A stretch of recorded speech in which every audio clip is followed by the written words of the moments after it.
ZTM Télévision, la vie à votre portée.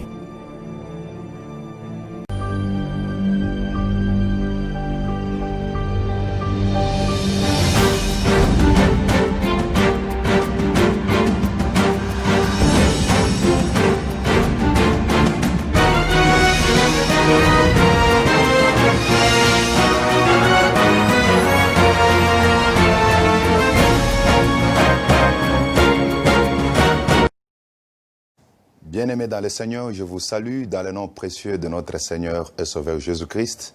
C'est l'heure de votre émission « Posons le fondement ». Posons le fondement, c'est une émission d'enseignement. C'est une émission qui amène les chrétiens à la maturité. Nous l'avons déjà commencé, ça fait quelques semaines. Et les thèmes que nous sommes en train de développer jusqu'à présent, nous l'avons intitulé « Les éléments de base de la doctrine chrétienne ». Et ici, nous sommes en train d'étudier les différentes doctrines de base que les chrétiens, tout chrétien normalement, doit connaître et pratiquer.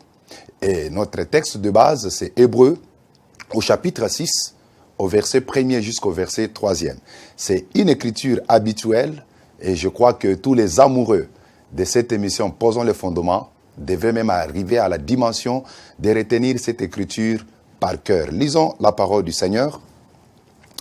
C'est pourquoi, laissant les éléments de la parole de Christ, tendons à ce qui est parfait, sans poser de nouveau le fondement du renoncement aux œuvres mortes, de la foi en Dieu et de la doctrine de baptême, de l'imposition des mains, de la résurrection des morts et du jugement éternel. Alléluia. Moi, c'est le pasteur Cédric Lukusa. Je suis le pasteur responsable de l'église Temple chrétien Mont-Carmel, située ici à Kinshasa, sur l'avenue Kitega, au numéro 110, en République démocratique du Congo. Nous sommes en train de développer ce thème. Je crois que nous avons déjà parlé de la première doctrine, qui est la doctrine de la repentance ou la doctrine du renoncement aux œuvres mortes. Nous avons compris au travers de ce point que la vie chrétienne commence par la repentance. La vie chrétienne commence par la repentance. Oh, tu ne peux pas devenir chrétien si tu ne t'es pas détourné de tes mauvaises œuvres. Dommage qu'aujourd'hui, nous constatons des gens qui fréquentent nos assemblées, mais qui ne sont jamais passés par la repentance. Ils sont tels qu'ils sont depuis qu'ils avaient cru.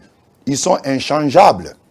Vous comprenez? Alors, la deuxième doctrine que nous avons aussi développée, c'est la doctrine de la foi en Dieu. Nous avons compris que quand la personne ou les chrétiens se détournent de ses péchés et se tourne vers le Seigneur, la deuxième chose, il doit croire en Dieu. Il doit croire aux promesses et à la provision divine. Alors, nous avons parlé là-bas de la foi salvatrice, nous avons parlé de la foi comme fruit de l'Esprit et nous avons parlé troisièmement de la foi comme don du Saint-Esprit. Si vous n'avez pas eu l'occasion de nous suivre pendant cette émission, c'est simple, il n'y a pas à regretter. Vous allez recourir tout simplement à notre chaîne YouTube, Pasteur Cédric Lukusa officiel. Dès que vous écrivez cela sur YouTube, vous allez retrouver toutes les émissions passées. Je vous demande toujours souvent d'écrire, de chercher vos cahiers, vos blocs-notes. Écrivez cela. Et nous bénissons beaucoup tous les bien-aimés qui nous suivent et ceux qui nous écrivent, ceux qui font des commentaires par rapport à la parole que nous donnons ici. Il y en a même d'autres qui exigent les syllabus. Donc nous sommes en train d'y travailler pour qu'avant qu'on arrive à la fin de cet enseignement, à part la grâce du Seigneur, les syllabus pourraient être mis à votre disposition. Pour aujourd'hui, nous allons parler sur la doctrine des baptêmes. Quand vous regardez bien dans l'écriture que nous avons lue, à part la doctrine de la repentance, en dehors de la doctrine de la foi en Dieu, la troisième doctrine que l'écrivain des Hébreux nous parle, il parle de la doctrine des baptêmes. Remarquez bien, il ne dit pas la doctrine du baptême, non. Mais la Bible parle de la doctrine des baptêmes. C'est pour dire, il y a plusieurs types de baptêmes. Il n'y a qu'un seul baptême d'eau, parce que en Éphésiens chapitre 4, le verset 5, la Bible dit qu'il y a une seule foi, il y a un seul Seigneur, il y a un seul esprit, il y a un seul corps, il y a un seul baptême.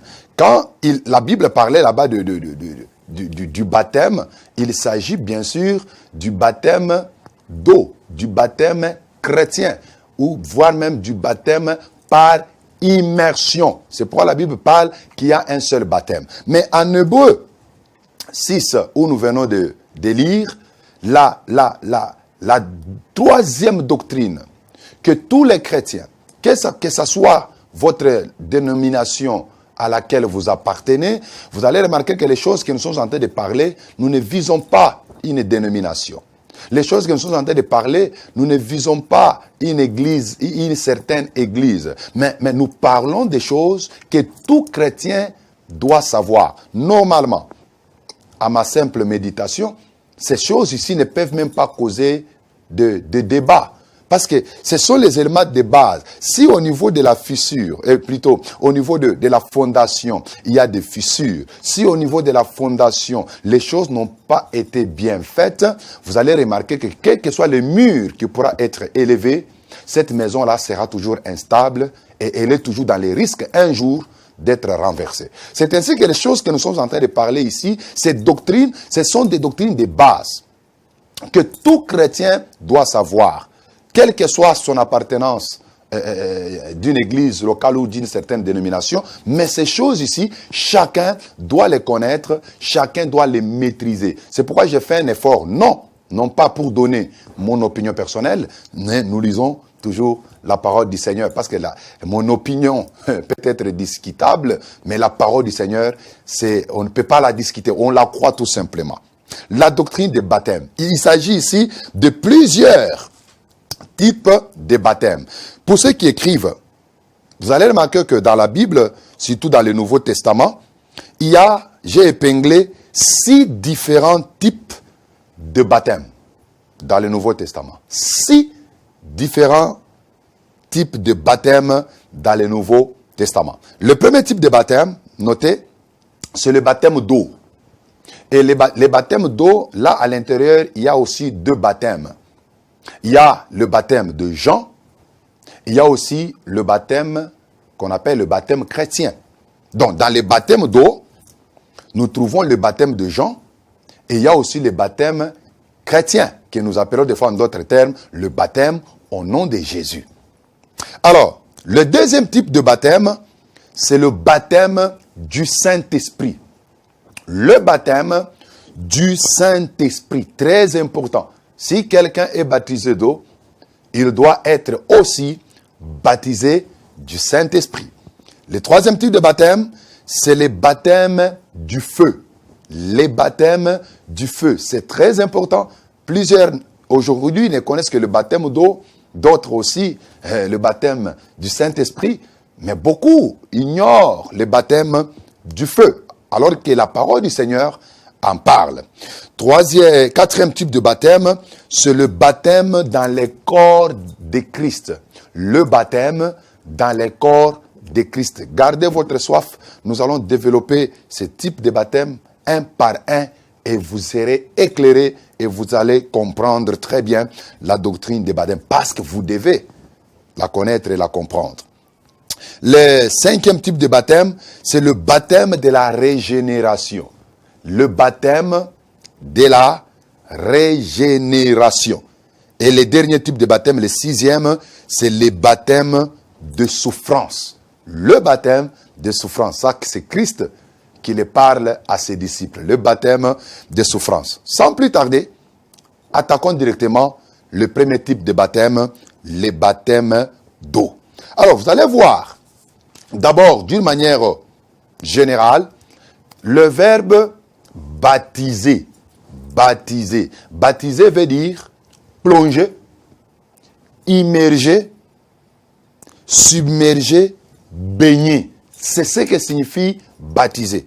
Ici, il ne s'agit pas d'abord seulement du baptême d'eau. Non, moi j'explique d'abord le mot baptême ou les verbes baptiser. Baptiser veut dire plonger, immerger, submerger, baigner. C'est ce qu'on appelle baptême ou baptiser. Donc, quand il n'y a pas d'immersion, ce n'est pas un baptême. Quand il n'y a pas l'effet de plonger, il n'y a pas de baptême. Quand on ne submerge pas, il n'y a pas de baptême. Donc, ça j'explique d'abord le mot du point de vue simple. D'une manière un peu très simple. Baptiser. N'importe quel dictionnaire que vous pouvez prendre. Si vous connaissez parler les Grecs, on vous dira des baptizo. Baptizo veut dire tout simplement immerger, plonger, submerger, baigner. C'est ce que veut dire baptême. En ce moment-là, tu comprendras si toi réellement, tu as été baptisé ou bien c'était une autre cérémonie qui s'était passée sur votre corps ou dans votre vie. Alors, le baptême d'eau. Le baptême d'eau. Quand nous parlons maintenant du baptême d'eau, ça veut dire immerger, plonger, submerger, baigner dans l'eau. Alléluia. C'est pourquoi on parle du baptême d'eau. Plonger, immerger totalement dans l'eau. C'est ce qu'on appelle baptême d'eau. Et dans le Nouveau Testament, vous allez voir que le premier à pratiquer le baptême d'eau, c'est Jean. C'est pourquoi nous parlons du baptême de Jean. Ça, c'est le point A. Baptême de Jean. Point 1, baptême d'eau. 1A, baptême de Jean. Lisons la parole du Seigneur. Matthieu, au chapitre 3, bien sûr, nous commençons par le premier verset, on peut aller jusqu'au 12e verset, mais je lirai les parties qui nous sont plus essentielles. La parole du Seigneur dit ceci. En ces temps-là, parut Jean-Baptiste, prêchant dans les déserts. Pourquoi on l'appelle d'abord Jean-Baptiste? Parce que l'activité principale des gens, non seulement c'était pour prêcher la repentance, mais aussi il baptisait. C'est pourquoi on l'appelait Jean-Baptiste. Le Baptiste là est devenu comme un surnom. Parce que le nom qui a été donné à Zacharie à propos de cet homme, c'était Jean. Mais vous voyez qu'on l'appelle ici Jean-Baptiste. Si on l'appelle Baptiste, Jean-Baptiste, c'est parce qu'on fait allusion au travail qu'il faisait. Il faisait que baptiser les gens. La Bible dit, en ces temps parut Jean-Baptiste, prêchant dans les déserts de Judée, il disait, répentez-vous, car le royaume des cieux est proche. Répentez-vous, car le royaume des cieux est proche. C'était ça le message central de Jean. Répentez-vous, car le royaume des cieux est proche. Jean est celui qui avait été annoncé par Ésaïe le prophète lorsqu'il dit, c'est ici la voix de celui qui crie dans les déserts, préparez les chemins du Seigneur, aplanissez ses chantiers. Ici, on nous présente que le prophète Jean avait déjà été annoncé d'avance au travers de la bouche du prophète Ésaïe. Ésaïe avait déjà parlé de la venue des gens avant même qu'ils ne naissent.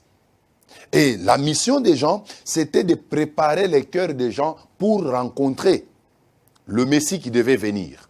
C'est pourquoi Jean est venu avec un message de repentance. Parce que le message de la repentance prépare le peuple à recevoir le Messie, le oint, le Christ. Vous comprenez? Donc, là où on n'attend pas Christ, il n'y aura pas aussi le message de repentance. C'est pourquoi aujourd'hui, on est en train de parler d'autre chose. Dans les églises, on parle de voyage, on parle de prospérité, on parle de mariage, on parle de richesse. Pourquoi? Parce que les gens n'attendent pas la venue du Messie. Mais tout prédicateur qui a dans son esprit que le Messie peut venir demain ou après-demain, il dira à son peuple de se repentir. Et c'est ce que Jean était en train de faire. Parce que le message de la repentance préparait le cœur du peuple. Au verset 4, on nous a décrit comment Jean s'habillait, de quoi il mangeait. Il ne s'habillait pas en veste. Parce qu'aujourd'hui, plusieurs pensent même que le ministère, c'est être en veste. Le ministère, c'est avoir une jupe. Le ministère, non. Avoir des vestes, avoir des jupes, ça n'a rien à faire avec le ministère. Mais Jean, il avait un ministère très puissant, mais il s'habillait en poil de chameau. Vous voyez, il avait une ceinture de cuir autour des serins. Il ne mangeait pas tout ce que nous mangeons, mais lui, il mangeait des sauterelles et il mangeait aussi des miels sauvages. Ce sont des choses très importantes. Peut-être un jour, quand on parlera dans l'aspect des révélations de l'homme de Jean-Baptiste, on y entrera peut-être en profondeur. Regardez maintenant le verset 5. La Bible dit, les habitants de Jérusalem, de toute la Judée, de tous les pays des environs du Jourdain, se rendaient auprès de lui. Et confessant leurs péchés, ils se faisaient baptiser par lui dans les eaux du Jourdain. Voilà. Ils se faisaient baptiser par lui dans les eaux du Jourdain. Donc Jean, il était là en train de baptiser les gens, d'immerger les gens, de plonger les gens, de baigner les gens, de submerger les gens et les habitants de Jérusalem dans les eaux du Jourdain. Pas ailleurs, dans les eaux du Jourdain. Toutes ces choses-là sont des précisions très importantes. Verset 7. Mais voyant venir à son baptême beaucoup de pharisiens et de sadducéens, il leur dit, race de vipères, qui vous a appris à fuir la colère à venir? Produisez donc du fruit digne de la repentance. Et il y avait plusieurs personnes qui venaient pour être baptisées par Jean. Plusieurs personnes, des pharisiens, ils venaient aussi, des sadducéens venaient, des politiciens venaient, des soldats venaient.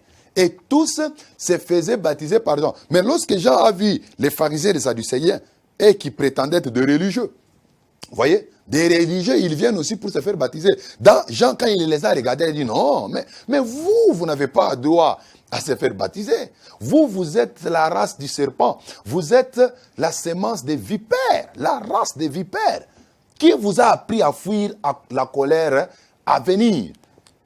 Vous savez, aujourd'hui, l'un des messages que les gens ne veulent plus entendre, ne veulent pas entendre, c'est le message du jugement, de la venue de la colère de Dieu. Alors que c'est une réalité. Nous en parlerons à la 6e doctrine.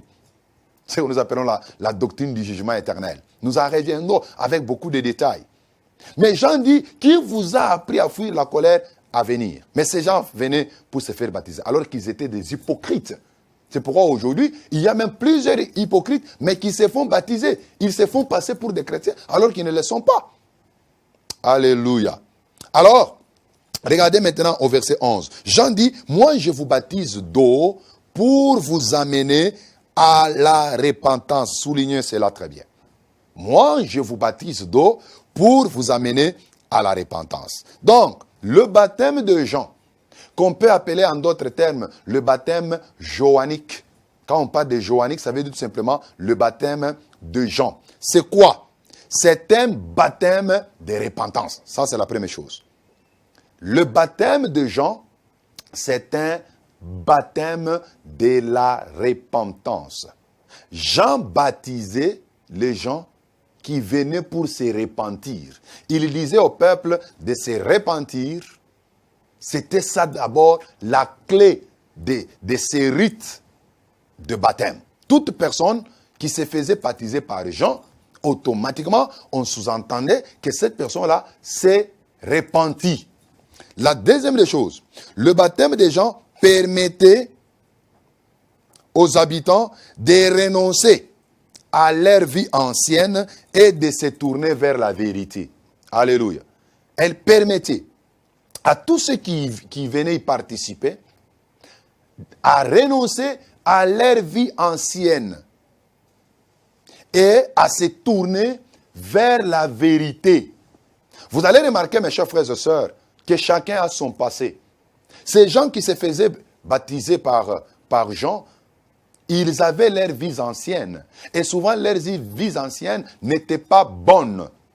Mais ils venaient pour abandonner leurs vies anciennes afin de se tourner vers le Seigneur. Comme signe comme acte qu'il devait poser, c'était de se faire baptiser par Jean. La troisième chose, le baptême de Jean permettait aux gens de croire en celui qui devrait venir, c'est-à-dire le Messie. Le baptême de Jean permettait aux gens qui venaient y participer de croire en celui qui devrait venir, le Messie, le Christ, Yehoshua Hamashiach, Jésus-Christ. Donc, toute personne qui se faisait baptiser par Jean croyait à la venue du Messie. Parce que Jean disait toujours que le Messie va venir bientôt. Préparez-vous, repentez-vous, aplanissez vos chemins. Il devait aplanir les chemins du Messie qui devait venir. Jean n'était qu'un éclaireur. Vous allez remarquer que même lorsque les gens sont dans l'assemblée, avant que le président n'arrive, il y a toujours les éclaireurs qui annoncent la venue d'une certaine autorité. C'est ainsi que Jean aussi, il était en train de préparer le cœur des gens de recevoir Jésus-Christ le Messie. Donc, vous remarquerez que le baptême de Jean est différent du baptême chrétien. Les traits communs, c'est juste parce qu'on utilise, on plonge les gens dans l'eau. On plonge les personnes dans l'eau. On les immerge dans les eaux. C'est ce qui est commun entre le baptême de Jean et le baptême des chrétiens. Mais il ne faut jamais confondre le baptême de Jean et le baptême chrétien. D'ailleurs, vous allez remarquer que le baptême de Jean, c'était un baptême de rémission des péchés. Jean baptisait pour que les péchés du peuple ne leur soient pas pardonnés. C'est pourquoi il annonce d'ailleurs à la personne qui refuse ou qui refusera de se faire baptiser qu'elle sera jugée, qu'elle sera condamnée. Parce que Jean, son baptême avait pour but, avait pour objectif de pardonner les péchés du peuple. Alors que le baptême chrétien, que nous allons voir très bientôt, n'a rien à faire avec la rémission des péchés. Quand vous lisez par exemple en Actes des Apôtres, au chapitre 19, le premier verset jusqu'au 5e verset, on nous parle de l'apôtre Paul qui était dans la ville d'Éphèse. Écoutez ce que la Bible dit. Pendant qu'Apollos était à Corinthe, Paul, après avoir parcouru les hautes provinces de l'Asie, arriva à Éphèse. Ayant rencontré quelques disciples, il leur dit, « Avez-vous reçu le Saint-Esprit quand vous avez cru ?» Alléluia. « Avez-vous reçu le Saint-Esprit quand vous avez cru ?» Ils lui répondirent, « Nous n'avons pas même entendu dire qu'il y ait un Saint-Esprit. Nous n'avons même pas entendu parler qu'il y a un Saint-Esprit. » Alléluia. Et il dit, « De quel baptême avez-vous donc été baptisés ?» Ils répondirent, « Du baptême des gens. » Vous voyez? Du baptême des gens. Alors Paul dit, « Jean a baptisé du baptême de repentance. » Voilà ce que je viens de dire. Il a baptisé du baptême de repentance, disant au peuple de croire en celui qui venait après lui, c'est-à-dire en Jésus-Christ. Sur ces paroles, regardez maintenant, verset 5, sur ces paroles, ils furent baptisés au nom du Seigneur Jésus. Ils furent baptisés au nom du Seigneur Jésus. Ces gens ici qui étaient à Éphèse, ils ne connaissaient que le baptême de Jean. Ils n'avaient même pas entendu parler du baptême du Saint-Esprit. Mais Paul s'étonne, il dit, mais je ne comprends absolument rien. Mais de quel baptême alors avez-vous été baptisés? Parce que Paul il comprenait que la doctrine du baptême devait être bien fondée parmi les disciples. Et remarquez ces gens ici, ils s'appelaient aussi disciples. N'oubliez pas que leur chef Apollos, il était un prédicateur éloquent, La Bible dit, il ne connaissait que le baptême des gens. Quelqu'un qui n'a expérimenté que le baptême des gens, mais il se faisait passer déjà pour un bon prédicateur. Et il parlait. Mais tout en connaissant que, tout en ayant expérimenté que le baptême des gens. Mais lui, il commençait à m'enseigner. Il a fallu que Priscille et Aquilas puissent les récupérer à côté pour le donner exactement la voix du Seigneur. C'est pour dire, quelqu'un peut être même prédicateur, n'ayant pas la maîtrise de la doctrine des baptêmes. Ça peut arriver. Apollos était déjà prédicateur, mais ne connaissait que les baptêmes de Jean. Voilà que nous voyons encore là-bas les gens qui se nommaient disciples. Ils s'appelaient disciples, mais ils n'avaient connu que les baptêmes des gens. En dehors du baptême des gens, ils ne connaissaient pas un autre type de baptême. C'est comme nous avons aujourd'hui même de ceux qui s'appellent chrétiens, ils ne connaissent que le baptême d'eau, c'est fini. En dehors du baptême d'eau, ils ne connaissent pas autre chose sur le baptême. Alors que la doctrine des baptêmes, je dis bien des baptêmes, doit être enracinée dans les chrétiens et même dans l'église du Seigneur Jésus-Christ. Alléluia. Donc, ces gens, quand ils ont connu que le baptême de Jean, Paul les a parlé maintenant de Jésus. Et quand ces gens ont cru, on les a maintenant baptisés au nom de Jésus-Christ. Alléluia. Donc c'est pour vous dire, quand tu as été mal baptisé, on peut te rebaptiser. Le rebaptême, c'est une réalité biblique. Regardez ces gens, ils avaient connu le baptême des gens qui n'était que le baptême de repentance. Mais lorsqu'on les a bien exposé à la parole du Seigneur et la doctrine du baptême, ils ont cru et ils ont été baptisés maintenant au nom de Jésus. Et cela nous conduira automatiquement à parler du point B, c'est-à-dire 1B, le baptême chrétien. Alléluia. Le baptême chrétien. Qu'est-ce que c'est? Lisons la parole en Matthieu, au chapitre 28, le verset 19 à 20. Jésus dit ceci. Allez, faites de toutes les nations des disciples, le baptisant au nom du Père, du Fils et du Saint-Esprit, et enseignez-leur à observer tout ce que je vous ai prescrit.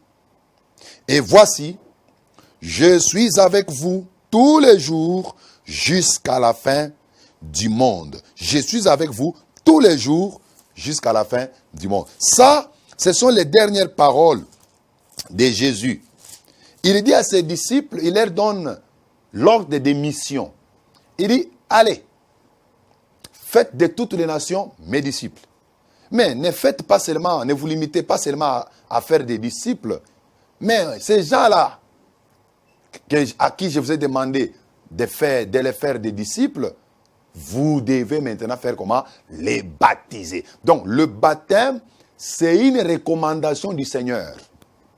C'est une recommandation du Seigneur. Ce n'est pas un rite ou une cérémonie simple que le pasteur, que les apôtres ont imposé aux gens.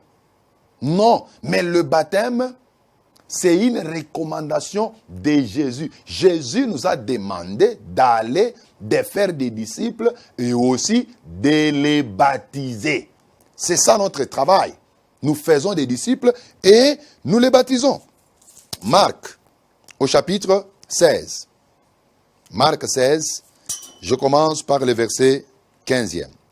Puis il leur dit, ça c'est Jésus encore qui parle à ses disciples, allez par tout le monde, prêchez la bonne nouvelle à toute la création. Celui qui croira et qui sera baptisé sera sauvé.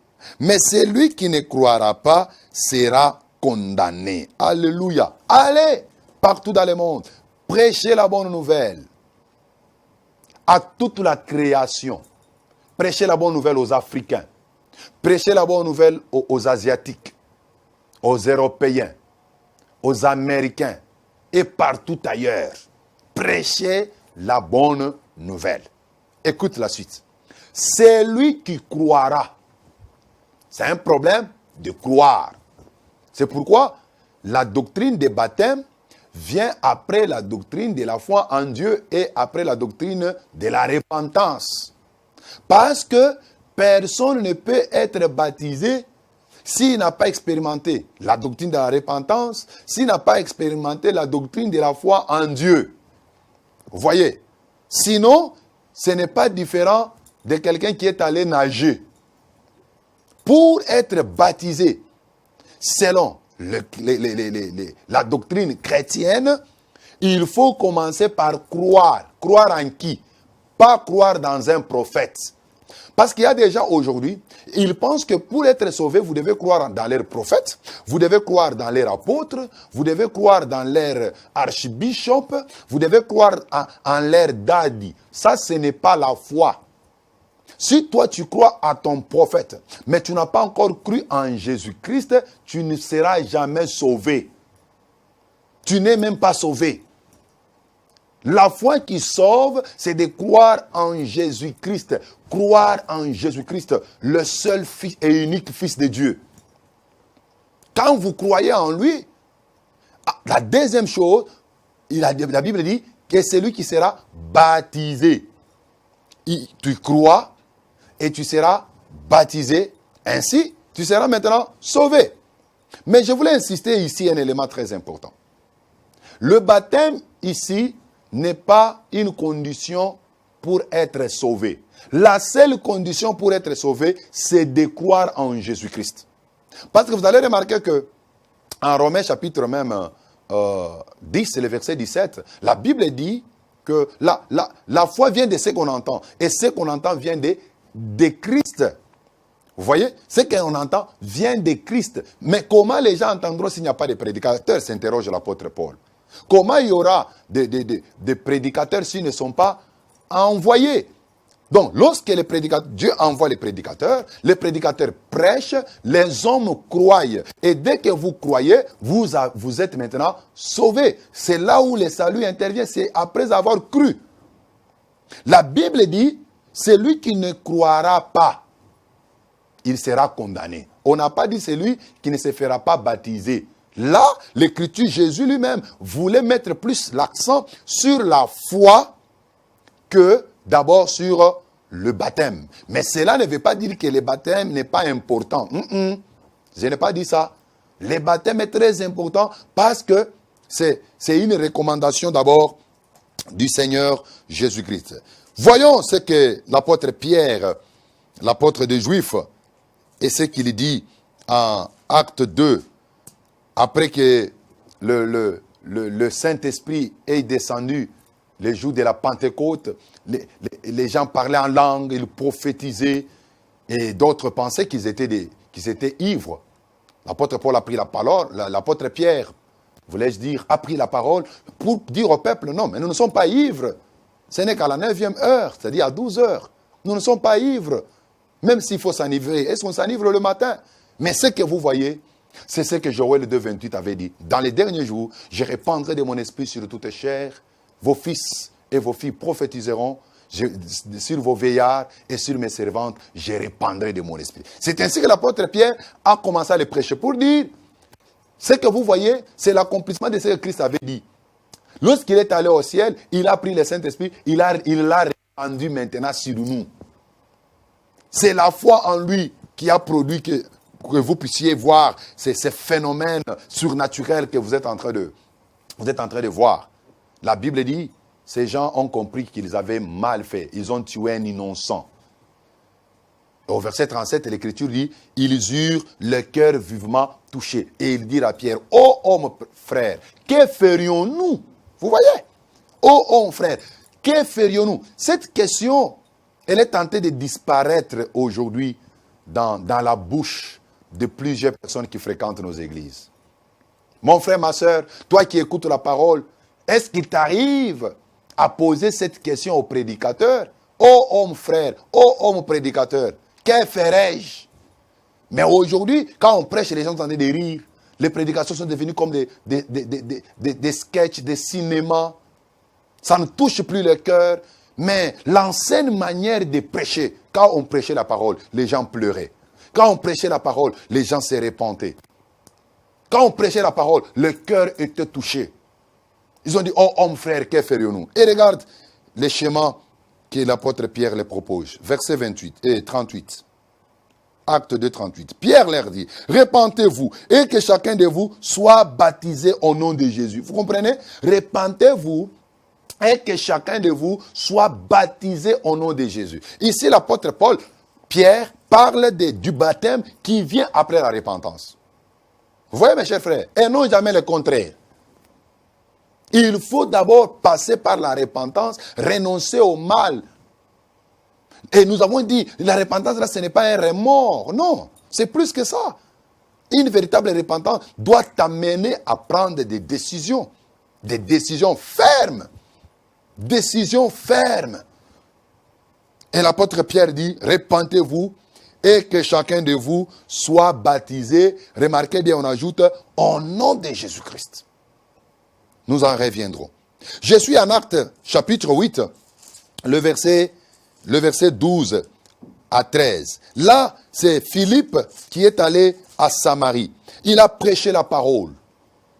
Il a prêché la parole. Et la Bible dit, les gens ont été touchés. Et quand les gens étaient touchés, Philippe ne les a pas laissés comme ça. Verset 12. Acte 8, 12 à 13. Mais quand ils eurent cru à Philippe, qu'il leur annonçait la bonne parole du royaume de Dieu. La bonne parole du royaume de Dieu. C'est pour vous dire, il y a aussi des mauvaises paroles. La bonne parole doit parler du royaume de Dieu. Mais la mauvaise parole va parler des choses de la terre, des voyages. C'est ça, la mauvaise parole. Et ça, ce n'est pas l'évangile. L'évangile parle du royaume de Dieu. Quand Philippe a prêché la bonne parole du royaume de Dieu, et on ajoute, et du nom de Jésus. Et du nom de Jésus. On prêche le royaume de Dieu et le nom de Jésus. Mais aujourd'hui, on commence plus à prêcher le nom du prophète que le nom de Jésus. On commence plus à prêcher le nom de l'apôtre majeur au lieu du nom de Jésus. On commence plus à prêcher le nom des pasteurs, des évangélistes, des docteurs, des dates et des bishops. Par conséquent, ça ne touche plus le cœur. C'est ce qui fait que l'église d'aujourd'hui est endormie. Les réveils qu'on prétendait avoir, on est tombé plus bas. On est tombé dans les sommeils plus profonds. On est en train de ronfler. Pourquoi? On ne parle plus du royaume de Dieu, on ne parle plus du nom de Jésus. Aujourd'hui, le nom de Jésus est en train de disparaître même dans les églises. Le nom de Jésus est en train de disparaître.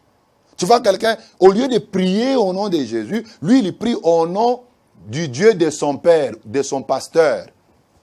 Zambeya, Zambeya. Non, mes chers frères, dans l'église primitive, lorsque Philippe est allé à Samarie, il ne s'est pas prêché lui-même. Et vous savez qu'en Acte 3, Jean et Pierre, ils avaient opéré un miracle terrible. Mais Philippe n'a même pas fait mention de cela. Ce qui l'intéressait, c'est apporter aux Samaritains la bonne nouvelle du royaume et leur parler du nom de Jésus. C'est le seul nom qui sauve. Actes des Apôtres, chapitre 4, le verset 12. Le seul nom qui a été donné aux hommes pour les sauver, c'est le nom de Jésus. Lorsque Philippe a parlé la bonne nouvelle du royaume, lorsque Philippe a parlé du nom de Jésus au peuple, ils ont cru. Alléluia. C'est ça la vraie foi. Ils ont cru. Mais écoutez maintenant. Ils ont cru du nom de Jésus, hommes et femmes se firent baptiser. Voilà. Ils se sont fait baptiser. Ils ont dit non. On nous a parlé du royaume qui doit venir. On nous a parlé du nom de Jésus, comment il est mort pour nous, comment il est ressuscité, comment il a été enlevé au ciel, comment il reviendra. Ils ont dit non, nous avons cru en cet homme de Jésus. Il est notre sauveur, il est notre Seigneur. Et comme signe extérieur, allez, baptisez-nous. Dommage aujourd'hui, toi qui me suis, je ne sais pas le nombre de mois, le nombre d'années que tu as dans l'église. Est-ce que tu es baptisé? C'est une question. Il y en a aujourd'hui qui ont peur du baptême. Ils ont peur. Ils disent, je ne suis pas encore prêt. Mais il est à l'église. il est chantre, il est modérateur, il est intercesseur, mais il n'a jamais été baptisé d'eau. Ici, je parle du baptême chrétien. Je ne parle pas du baptême des Jean-Baptiste, qui était le baptême de repentance. Mais je parle du baptême chrétien. Est-ce que tu es baptisé d'eau, toi qui m'écoutes? Et si tu ne l'as pas encore fait, il faut le faire le plus vite possible. Parce que dans le Nouveau Testament, je ne connais pas un saint qui n'a pas été baptisé d'eau. Tous les saints que moi je connais, ils ont été baptisés d'eau. Regardez ce qui est arrivé, toujours en Acte 8, le verset 36 à 38. Il s'agit du Philippe et de l'eunuque éthiopien. L'eunuque éthiopien lisait la prophétie d'Ésaïe 53. Il lisait bien. Il n'avait ni beauté ni éclat pour attirer nos regards. Il était dédaigné. On l'a amené comme une brebis qu'on mène à la boucherie. Il n'a pas bougé, il n'a pas ouvert sa bouche. Il n'a pas résisté. Il a été frappé, humilié, flagellé. Philippe lisait, et l'eunuque éthiopien lisait, mais il ne comprenait pas de quoi il s'agit. C'est ainsi que Dieu avait enlevé le diacre Philippe. Il l'a placé à côté de l'eunuque éthiopien. Il a commencé à parler. Le monsieur lui pose la question, oh homme frère, ces messieurs ici, il parlait de lui-même, le prophète parlait de lui-même ou bien de quelqu'un d'autre. De qui il s'agit? La Bible dit, Philippe a commencé à exposer l'évangile à l'eunuque éthiopien. Et le monsieur a cru. Alléluia. Quand le monsieur a cru, la Bible dit maintenant, verset 36, comme ils continuaient leur chemin, ils rencontrèrent de l'eau. Ils rencontrèrent quoi? De l'eau. Et l'eunuque dit, voici de l'eau. Qu'est-ce qui empêche que je sois baptisé? Philippe dit, si tu crois de tout ton cœur, cela est possible. L'eunuque répondit, je crois que Jésus-Christ est le Fils de Dieu. Alléluia. Je crois que Jésus-Christ est le Fils de Dieu. Il fit arrêter les chars. Philippe et l'eunuque éthiopien descendirent tous deux dans l'eau. Et Philippe baptisa l'eunuque. Vous voyez? Quand quelqu'un croit, il était toujours comment? Il était toujours baptisé. C'est vraiment très important. Regardez l'apôtre Paul en Acte 9, le verset 17 à 18. Lorsque Saul a rencontré Jésus sur les chemins de Damas, il est devenu même aveugle, on l'a amené dans la ville. Dieu a dépêché Ananias, un disciple de Jésus. Ananias est arrivé, Ananias a parlé à Paul. Il lui a donné le message. Il a prié pour lui. Il lui a imposé les mains. Mais la Bible dit, il a même baptisé Saul. Saul a été baptisé d'eau. Un apôtre, Saul, baptisé. Maintenant, toi, qui es-tu pour refuser le baptême d'eau? Frère, il faut être humble et se faire baptiser. Regardez encore chez Corneille. En Acte 10, le verset 47. Pierre, lorsqu'il est allé chez Corneille, il a prêché l'évangile de Jésus, l'évangile du royaume. La Bible dit, pendant qu'il parlait, le Saint-Esprit est descendu à la maison de Corneille. Ils ont commencé à parler en langue, ils prophétisaient. Mais, malgré ils ont parlé en langue, ils ont prophétisé. Ils étaient remplis du Saint-Esprit, baptisés du Saint-Esprit. Pierre a dit, est-ce que nous allons refuser les eaux du baptême aux gens qui ont fait l'expérience du baptême du Saint-Esprit? Il dit, loin de là, il les a amenés aux eaux, ils ont été baptisés. Voilà. Donc, toute véritable foi doit être accompagnée du baptême d'eau. Même si tu es déjà baptisé du Saint-Esprit, ça peut arriver. Tu es baptisé du Saint-Esprit avant le baptême d'eau. Mais cela ne t'empêchera pas d'être baptisé. Vous comprenez? C'est vraiment très important et très, très capital. Je parlais du baptême chrétien, mais je ne suis pas entré en profondeur. Je vous promets, pour la prochaine fois, nous allons parler de ce que le baptême chrétien n'est pas, et nous allons aussi voir ce que le baptême chrétien est. Parce qu'aujourd'hui, voyons les gens qui passent sous des drapeaux, ils se disent qu'ils sont baptisés. Nous voyons d'autres, on prend un peu de gouttes d'eau dans un gobelet, dans un bassin, on met sur la tête et ils disent qu'ils sont baptisés. Qu'est-ce que la Bible en pense? Ne manquez pas à la prochaine fois. Moi, c'est le pasteur Cédric Lukusa. Je suis pasteur du temple chrétien Mont-Carmel, ici à Kinshasa. Nous sommes sur l'avenue Kitega, au numéro 110. Suivez-nous en rediffusion le mercredi, à partir de 22h15. 22h15, suivez-nous encore si vous avez raté ou soit vous nous avez suivis en retard. Et aussi, visitez notre chaîne YouTube Pasteur Cédric Loukoussa, officiel. Entrez là-bas, vous allez trouver même d'autres messages que vous n'avez pas encore suivis. Et soyez branchés pour la semaine prochaine. Encore les lundis, nous serons là. Payez des cahiers, écrivez. Les numéros se trouvent en bas de vos écrans. Appelez-nous, écrivez-nous, posons-nous des questions. Nous sommes vraiment disposés pour vous accompagner aussi dans cette marche chrétienne. Que la paix du Seigneur soit avec vous et que le Seigneur bénisse notre grande chaîne ZTM Télévision et son DG et tous les personnels. Que la paix du Seigneur soit avec vous. Amen.